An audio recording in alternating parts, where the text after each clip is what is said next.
Hi, it's Madeline, and today I'm going to be reviewing The Knife of Never Letting Go by Patrick Ness.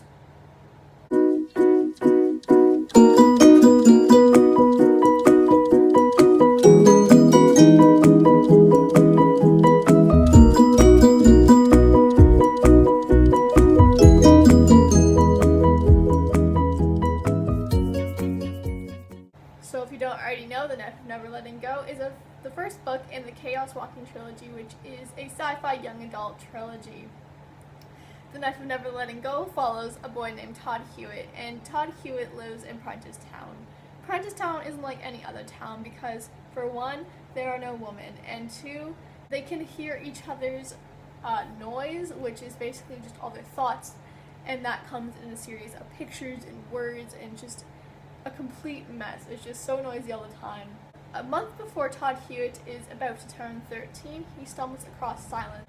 And this isn't supposed to be possible in Prentice Town. This is against what Todd has grown up with, and it's such a surprise to Todd. This book follows the adventures that Todd goes on after this event happens, and is a fairly fast-paced book.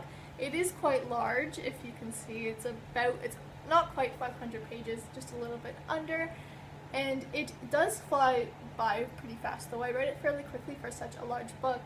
And it's definitely worth the read. I gave it an 85%. I did enjoy it. But one thing is the language that Todd uses. He's not necessarily grammatically correct because he hasn't been educated. So some of the words will be spelt wrong, or he uses just improper grammar, which annoyed me a bit at first, but I got used to it, and then I did end up enjoying the book.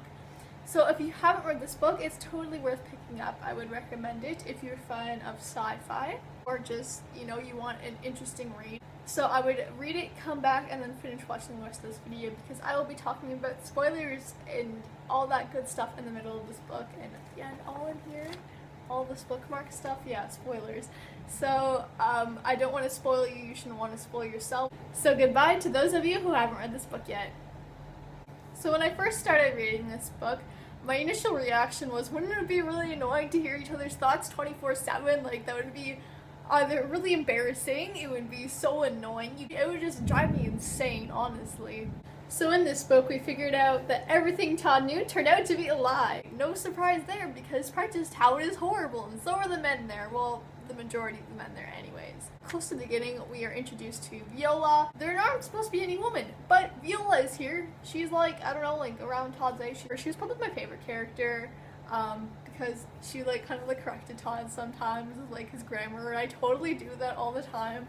I always no, it's not this, it's that. You're using the wrong you're using the wrong there, you're not using this word properly. I'm always just correcting people's grammar, so I really liked her.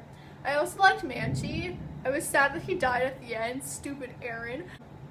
He was a very loyal dog, and I find it interesting how the animals could talk. It was just another germ instead of the noise germ. They had just animals talking as well.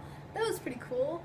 So it was done in a way that wasn't childish or anything. It was just kind of another aspect, another kind of sickness, and I thought it was interesting. And it sounded like what you think a dog would sound like. He wasn't the smartest dog. Let's say that he wasn't that smart, but he was a loyal friend, and in the end, he was a very good dog.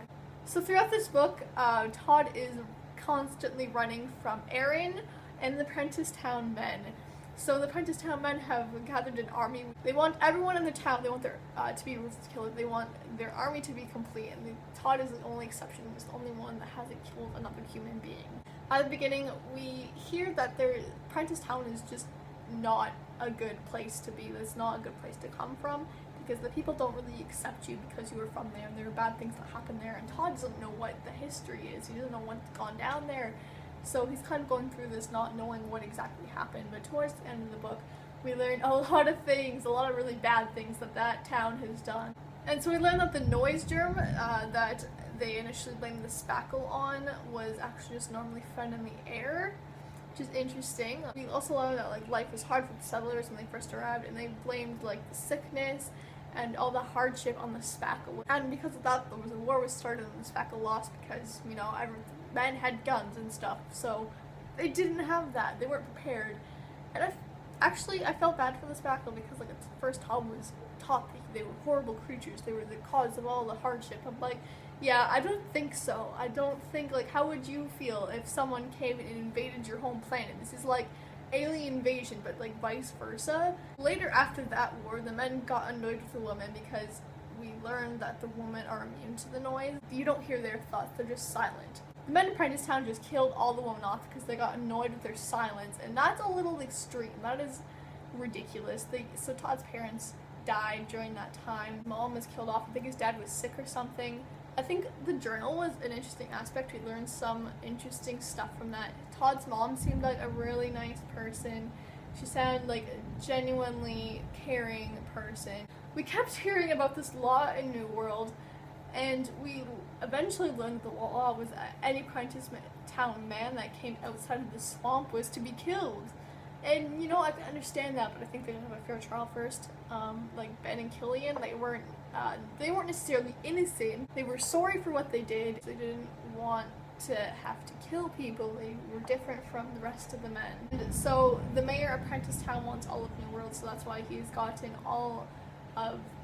that's why he started the army. And, like, at the beginning of the book, when Todd kept saying... oh, where was it? When Todd was saying... well, the mayor apprentice is different. His noise is awful and clear, and I mean awful in an awful way. He believes, see, that order can be brought to noise. He believes that noise can be sorted out. That if you could harness it somehow, you could put it to use. And when you walk by the mayor's house, you can hear him.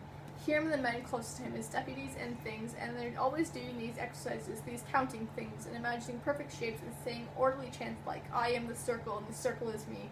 Whatever that's supposed to mean.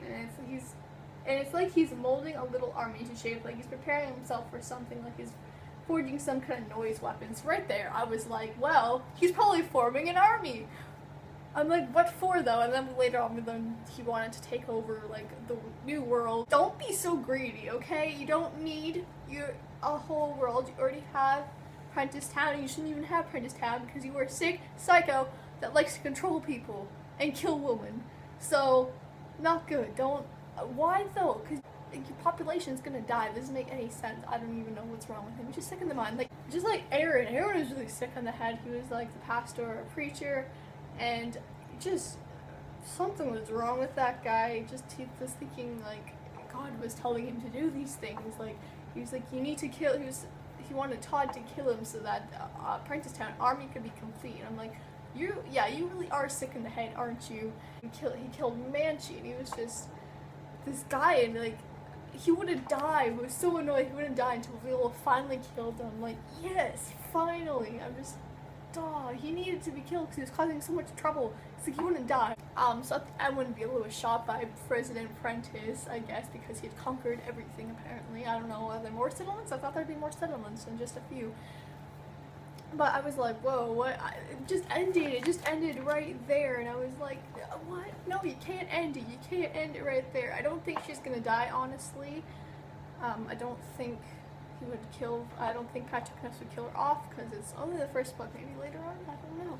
But I hope he doesn't kill her off. I've already bought the second book. I bought it this weekend, and I'm excited to read it. I'll be reading it this month, or maybe the next month. I wanna know what's gonna happen next, like, I don't want to be spoiled because like, these books have been out for a while, but like, are the Spackle gonna come into play? Are they gonna like want to fight back, or is like, what's gonna happen with like Viola's ship? They're gonna end up here, so they're gonna start a war against the Prentisstown people. Are the people that got conquered, are they gonna fight back? Or are they gonna all join forces and fight back? What's gonna happen? I don't really know. I hope you enjoyed my review, and I hope to see you next time. Bye!